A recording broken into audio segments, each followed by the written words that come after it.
Welcome, friends. Welcome back to the Real Dad Show. Those of you on the video saw me sneak in a little cough there. The magic of the old mixer here. The audio only people didn't get that. So this is episode number 57 of the Real Dad Show, and yeah, we're having a little fun. We're going to throw in in honor of the red walls behind me that are going to be painted soon. I decided let's go a little video as well. I'm not brave enough to do Facebook Live. I'm on my 4,000th take. Because that's a Real Dad Show, and sometimes we have to be fake. We cannot do it in one take because it's been a ridiculous today. So I've been very distracted. It's been a crazy long day. Got a little glass of wine here, but it does take away the energy. So I'm like, I can't drink anymore because I need a little bit of energy to keep me pushing through this here. So here we are, episode number 57. It is July something or other, and I think it's Monday, but I don't know. Because, listen, I just don't know. So I want to talk to you today. We're going to be brief. I always say that, and I always go 20 minutes. It's magical. But I want to talk to you about how to win an argument from a biblical perspective. And I got this from a sermon. I'm going to put a link in the show notes from Pastor Ron at Cornerstone Community Church, which is a church that I attend. And it was powerful. It was just, I really dug it. I want to share with you a little bit of a song that had an impact on me today. It's been a crazy day. Before I get into the song, just to tell you a little bit about the day, I moving forward on some legal matters, some very positive things are happening. Most of you know that my ex-wife, or my soon-to-be ex-wife, we are estranged because of a molestation that she did to my son, and I encourage you all to go back at least to where the And Dad Make 7 show became the Real Dad Show. I think it's like episode 45, and you could hear some serious anger and some craziness in my voice. And this is all true, and this is almost this podcast is almost like an audio diary of really my conversion and learning how to forgive. And my heart just being lifted because in the last couple of weeks I've seen the truth of what happened, which is way worse than I thought, even when I was angry, and I refuse to unforgive her. She's forgiven, and I don't hate her. I've let it go. And friends, listen to some of the previous episodes and listen to the interview. I'll put a link on here to the We Rad Dad Show and a conversation with Walter Eggers. And really what's nice about that is you get my story sort of in one sitting, and it's not all the other mead fluff and all that stuff, but it was fun, though. It was funny. But it really, in an hour, you get to really hear what's going on. It gets you caught up. But then you have to download my show 15 times each. So I get lots of downloads. It makes me feel better about myself. So today we're going to take a drink. We're going to do that. I have to say that now because I'm on video as well. Because people will wonder what I was doing when I put a cup up to my mouth and I put liquid into my mouth. What's he doing? Oh, he's drinking. That's what he's doing.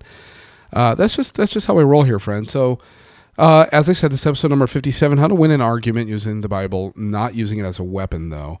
And I say that tongue-in-cheek because I don't want to just... We're not pompous. We don't want to be those guys. We don't want to be the Bible thumpers. We want to live our mission. It's for Jesus. We want to bring souls to Jesus, and we want to show people that there's a lot of joy in this. Because listen, if you tell someone what happened, if I tell someone, yes, my soon-to-be ex-wife molested my son, and I'm happier than I've ever been in my entire life right now, people are like, okay, you're crazy, and I'll have what he's having.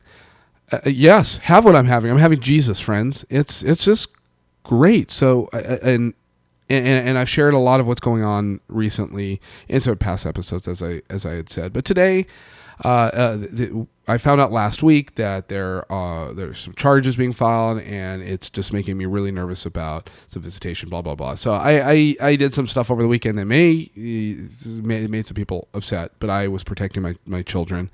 And it led to some yelling towards me this morning, but I'm acting to protect my children. And, and I don't want to put too much out there because I don't want, my podcast is not about venting. It's just to show you that, just to show you where I'm at, to give you the context. It was crazy, a lot of frustration and anger going this morning. And interestingly enough, and I'll play the song for you here in a minute. Interestingly enough, that the podcast episode with Walter, the Wee Rad Dad Show, came out this morning. And part of what I had said in there was, boy, I'm going to need to listen to this in maybe a year. I think I say this a lot, but I'm going to need to listen to this in maybe a year because I'm going to need to eat my words. And I say, I'm calm and I'm giving it all to God. And this morning I was just going crazy, right? And I listened to that and I went, there we go. I didn't need a year. This thing was useful and within like 10 hours. So, friends, it's an up and down. It's a ride. And sometimes we just need to learn. He needs to speed up there. We need to learn to breathe. So I was kind of venting to 3 very close friends today, and they all told me a little something called Just Breathe. So let's listen to a little bit of this here. And I think you all can relate to this.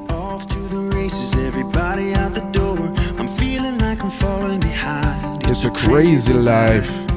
90 miles an hour. 90 miles an hour, going fast as I can, trying to push a little harder, trying to get the upper hand. So much to do in so little time. It's a crazy life. Here we go. It's this morning. Breathe. Just breathe. Come and rest at my feet and be. Just be. Just be. Chaos calls. Chaos calls. But all you really need. But all you really need is to just breathe. Third cup of Joe just to get me through the day. I want to make the most of the time, but I feel it slip away. Friends, go listen. Go get that song, Johnny Diaz, "Breathe," from the album Everything Is Changing. It just struck me today. It was like, wow, this is. I need to breathe, and it's funny because I had 3 people I was venting all this, like, I can't believe this is happening. Oh. Rocco, breathe, calm down. So I needed to hear that today. So I wanted to just share a little bit of that with you. But I want to get into the old meat and potatoes, as I say every time, and then I always say, as I say every time. But I want to introduce a little fun to the show, because what's a dad life without a little bit of fun? Can you say Olaf? Olaf. I'm Olaf, and I like warm I hugs. found this on my iPhone. Olaf. I love you. Never delete recordings. Olaf. Olaf. I'm Olaf, and I like warm hugs. Say it. Olaf. Say, I love you. Olaf. I love you. Assistant. Say, Hello. say good night. Alright. I love it. I love it, friends. So the old voice memo on the iPhone, it's backed up to iCloud, and I'm just going through some old stuff, and there it was. I'm like, oh, let me hear this. I think I threw this on an early episode, but some of those episodes are they're way back there, and they're not anything like what we've got going here. So I thought I'd share that again. So that's fun. So I want to share with you some wisdom here, just some quick wisdom that I'd like to say I invented, and I could totally do that, and you would all believe that I'm really smart, but it actually comes from Proverbs. Proverbs 9 has been my mantra the last couple days, and I had to take a deep breath there. So that's how we roll here. We actually have to breathe. Oh wow, I'm going to laugh out of control, and it's going to mess this thing up here, but. Proverbs 9, 7 and 8 really strike a chord. And I heard Pastor Ron Armstrong at Cornerstone Community Church give a wonderful sermon, and I'm going to put a link in the show notes if you have a chance to watch it. I don't have just an audio only, but watch it. Listen to the man has a lot of wisdom, and I walked out of here going, holy cow, this makes a lot of sense and explains why my Italian stubbornness gets me into these arguments and these discussions and these rabbit trails that I just don't need to go down. So Proverbs 9 says, he who corrects a scoffer gets shame for himself. Some of the other translations say he who corrects a mocker. He who rebukes a wicked man only harms himself.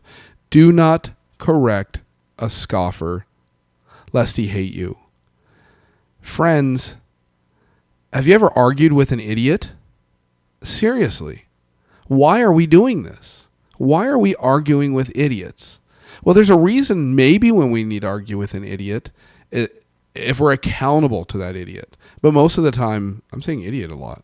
Makes me sound pompous. I don't know. No, I don't know. However it makes me sound. But friends, I just love this idea because I kept finding myself arguing with my ex-wife and just go like, no, you're wrong. I'm like, of course she's wrong. The state of California and the penal code says she's wrong.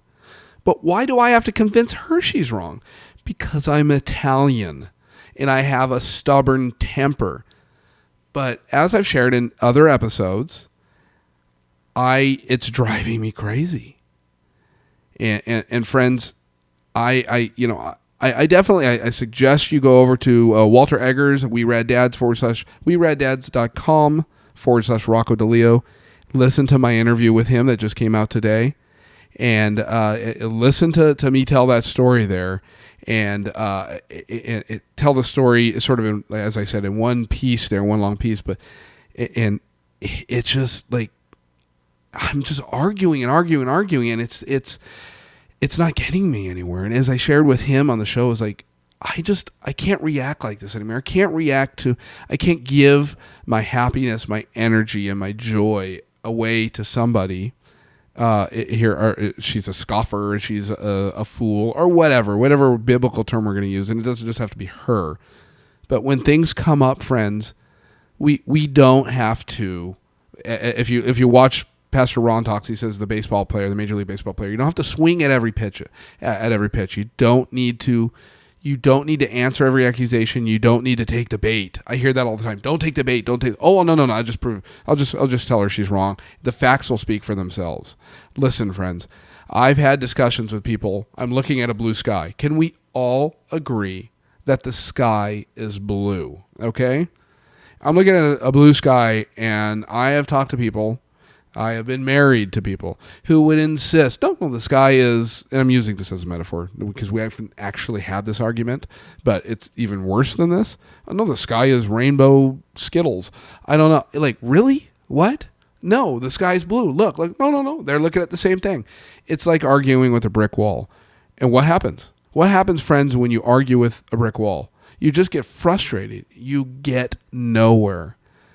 This book, I don't know why I haven't been reading this book called the Bible.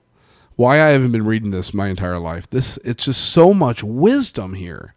So Pastor Ron tells us, if somebody says something that frustrates you, angers you, accuses you of something, he gives some great advice. He says, the first thing I want you to do, and I love this. First thing I want you to do is I want you to wait 5 days before you decide to forget about it. Just let it go. And most things will work themselves out. And maybe you can't wait 5 days, but wait, take a step back and think about it. And then like, is this person making a statement? Are they asking a question? Does it need my attention? And I really like that because, I've got limited attention. I have a little adult ADD going here, and I have 4 kids, and I'm trying to do a 20-minute podcast that's taking me an hour and a half to record here. I don't have that kind of time. So does this need my attention? Are you making a statement? Rocco, I love your hair. Okay, thank you. So yeah, I don't know, and he does point out a little bit of wisdom here that leaders and doers attract criticism. So when people are criticizing you, and maybe it's your ex-wife. For me, that's the context I'm using here. Of course, is my ex-wife, but it could be other people. If you're getting criticized, it means you're doing something. You're putting something out there. If you're just sitting there doing nothing, well, then nobody's got anything to criticize. So it's kind of a good thing, right? I hear that when things are kind of falling apart around me, I have a friend say, well, Rocco, you must be doing something for the kingdom because the devil sees you as a threat. So he's going to throw attacks at you. So friends, when you have that going on, things are going crazy. Well, maybe think, well, hey, maybe I'm doing to something here. So just think about that. When you're a leader, if you're going to step out there and you're going to put, like I'm doing, you're putting out content, or you just want to make statements that make sense, that you are going to attract criticism. So you have to be ready for this. And this one here, I love this. Who are you accountable to? If you're not accountable, if somebody's making a statement, some random person's making a statement like on Facebook, who cares?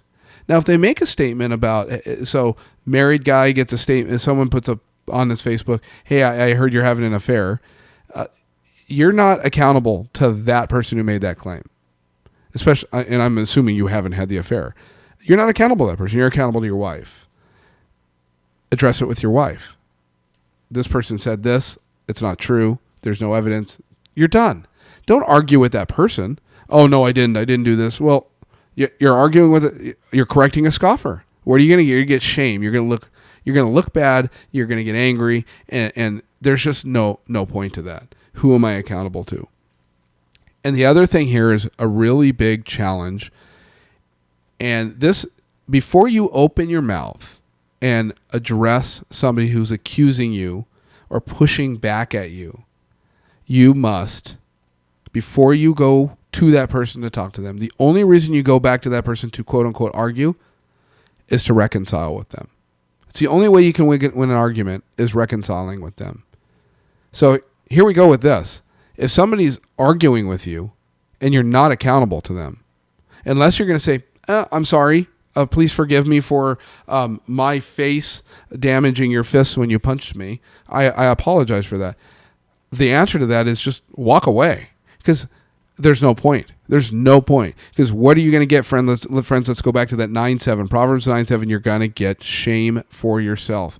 It's just not worth it. So every time I hear something, or my ex-wife throws a text out there, or something happens, I get shorted on a child support check or whatever, I just go, I'm not going to argue. There are people I'm accountable to. I'm accountable in the family law court. I'm accountable to the family law court in the county of Riverside in California. I am accountable to my children in a sense. If there's something going on, I need to be accountable to my children. I need to be accountable to, again, the authorities, accountable to God. These are the things. I'm accountable to my friends in certain situations. In certain situations, I am not. So I want you to ask yourself, when a situation comes up and things start to get argumentative, or there's a threat there, just ask yourself, who am I accountable to in this? That will stop a lot of arguments. And then say, does this need to be addressed? And if this person's a fool, this person's an idiot, walk away. This is something I wanted to share this with you. This may be a little different than some of my other episodes, but I wanted to share some practical wisdom. I hope it made sense. It sounded a lot better in my head. And Pastor Ron really made it sound pretty cool too. So I'm going to throw some links in the show notes. We're gonna do the old, where's my churchy music here? I'm going to put a link to Walter Eggers, the We Rad Dad Show. I just like saying his name. It's actually Walter J. Eggers. Really awesome guy, friends. Go over to his show and We Rad Dads and hit subscribe. Leave him the ratings in iTunes. Maybe do the same for me. Come on, you can do that, right? I'm giving you my goofiness here, so maybe you could throw that out there. But before you go to my show, go to Walter's show, because I just like him. He's a cool guy. So go and listen to my show with him. I've listened to the Steve Austin episode too, really cool, and Larry Hagner, but listen to all his stuff. He's like 30 episodes in, or 29 episodes in there. And I'll put a link to Pastor Ron as well, so you can hear the rest or you can hear where I got this from. And friends, you don't have to live reactively. You don't have to be angry. I'm just going to say this over and over again. The power of forgiveness, the power of just letting things go, getting a little Olafian. That's actually not Olaf, but it changes your life.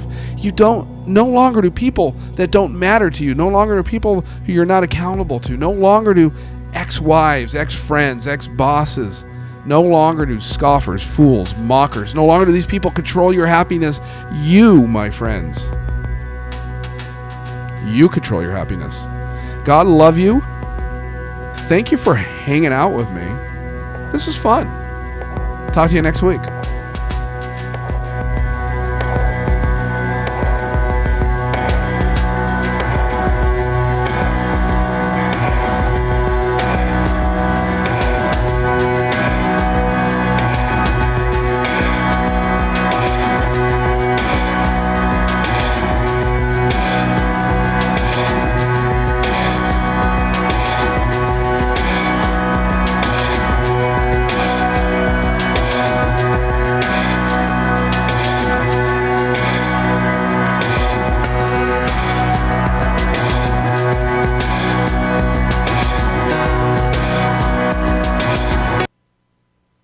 Goodbye.